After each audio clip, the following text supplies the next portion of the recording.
People will go to great lengths to rob a bank. Those lengths include digging secret tunnels, exploding walls, kidnapping bank executives, and disarming alarms with surfboard repair foam. Here are 5 daring bank heists where the robbers walked away with millions. In one of Arthur Conan Doyle's Sherlock Holmes stories, The Red-Headed League, a group of men attempts to rob a bank vault by digging a tunnel underneath it from a nearby building. 80 years after the story's publication, a very similar robbery took place on the street where the fictional Holmes resided.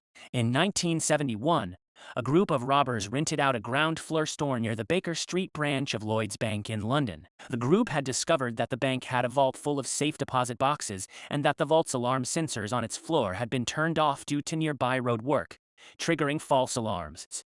From the rented store, the robbers dug a tunnel that they used to enter the vault through its floor in early September. An amateur ham radio enthusiast named Robert Rowlands actually overheard the robbers chatting on their walkie-talkies during the robbery and alerted the police.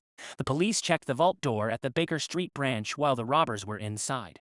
But because the door was still locked, they didn't think anything was amiss. The robbers made off with an estimated 3 million British pounds, around 7 million US dollars at the time and $51 million today. However, one of them had made the mistake of using his own name to lease the store where they dug the tunnel, and the oversight led to his conviction, along with 3 other men involved in the robbery.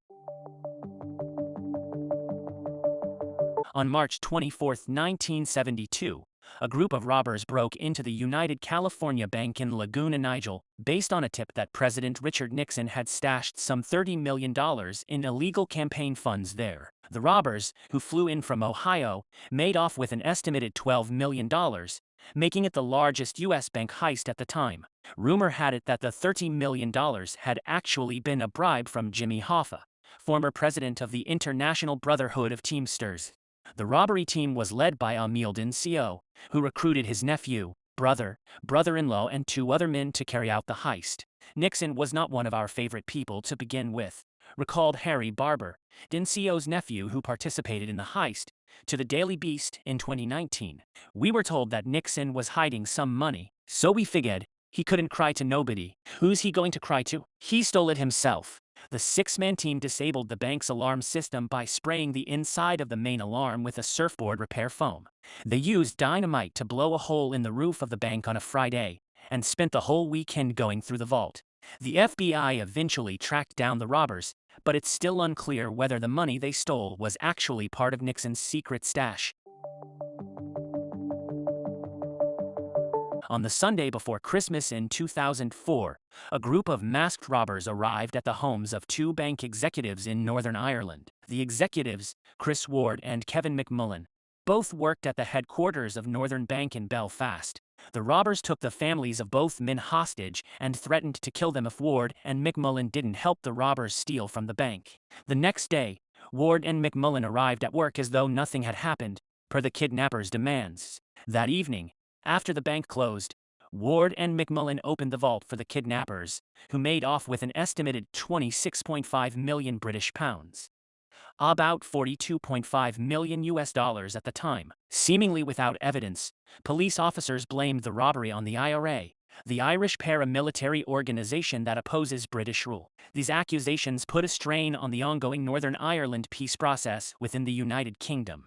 However, in the 18 years since the robbery, no one has ever been charged for it.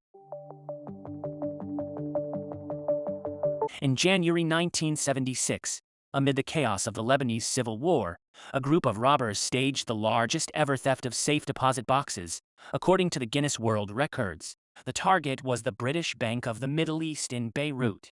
Using explosives, the group blasted through a wall that the bank shared with a Catholic church. After locksmiths opened the vault, the robbers made off with an estimated $20 to $50 million in gold bars, stock certificates, jewelry, and various currencies.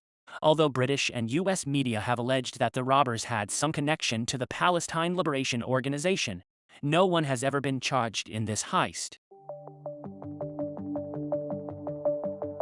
In 2005, a group of robbers rented a building in Fortaleza, Brazil in the name of an artificial turf company. In reality, The group wasn't making synthetic turf, they were digging a tunnel more than 250 feet long to the city's Banco Central Bank branch. The robbers took about 3 months to dig the tunnel from the rented building to the bank. On the first weekend in August, the team broke through the bank floor and made off with more than 150 million Brazilian reals, around 70 million US dollars at the time.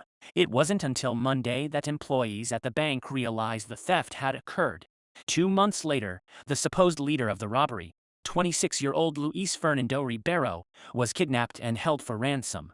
After his family paid $890,000 in ransom, the kidnappers killed him and left his body on a road outside Rio de Janeiro. The New York Times reported at the time that some state prosecutors in Brazil believed police officers may have been involved in Ribeiro's kidnapping and murder. I hope you liked this video. If you enjoyed, please like and subscribe, and leave a comment.